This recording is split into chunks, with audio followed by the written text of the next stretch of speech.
sommes actuellement au sud-ouest du Rwanda et nous sommes dans le parc Ngwen pour découvrir les espèces de primates et d'oiseaux.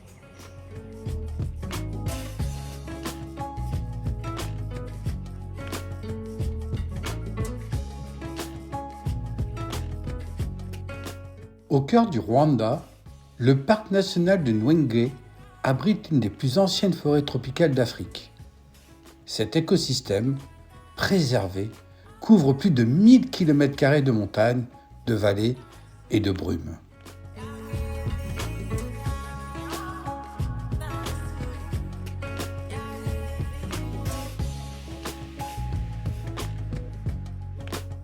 Découverte de la canopée avec les ponts suspendus.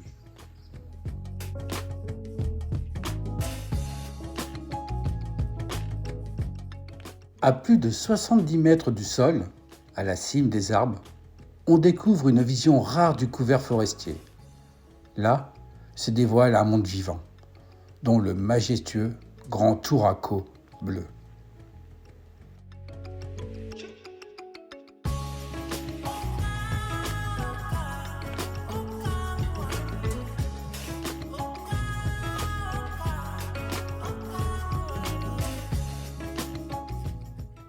Le cercopithèque de l'Ouest est un primate typique des forêts montagnardes et tropicales d'Afrique centrale.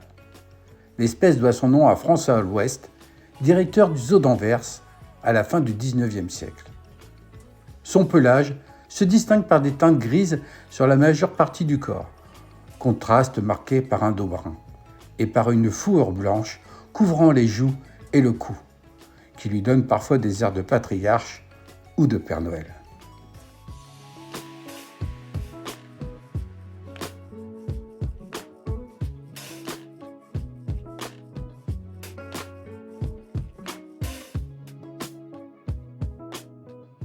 Le thé est l'un des principaux produits agricoles d'exportation du Rwanda. Il a été introduit dans les années 50. Le Rwanda bénéficie d'un climat tropical idéal caractérisé par des précipitations bien réparties, un ensoleillement important, une altitude élevée et des sols acides, conditions propices à la culture de thé noir de haute qualité.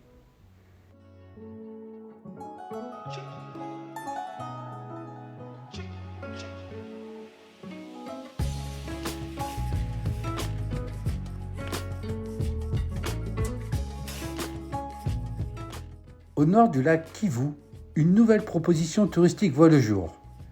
Il s'agit d'une croisière découverte sur l'un des lacs les plus emblématiques d'Afrique de l'Est.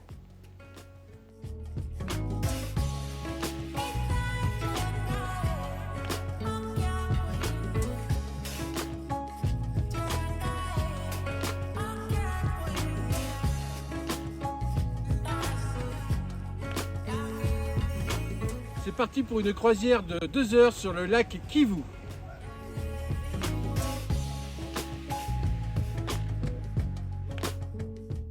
Le parcours se déroule entre paysages volcaniques, rives verdoyantes et villages lacustres. La navigation met en évidence la géographie singulière du rift albertain et l'importance du lac pour les communautés locales.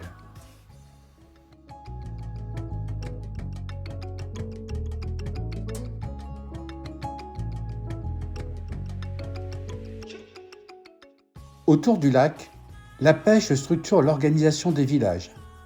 Elle mobilise des familles entières. Le sambaza constitue l'espèce la plus courante.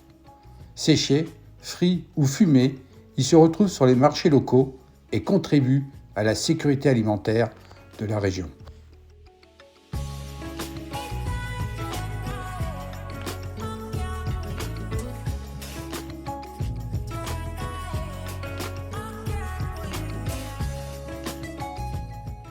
La navigation sur le Kivu a longtemps été le principal moyen de commerce entre les communautés rwandaises et congolaises, renforçant l'importance culturelle du lac dans l'histoire du Rift.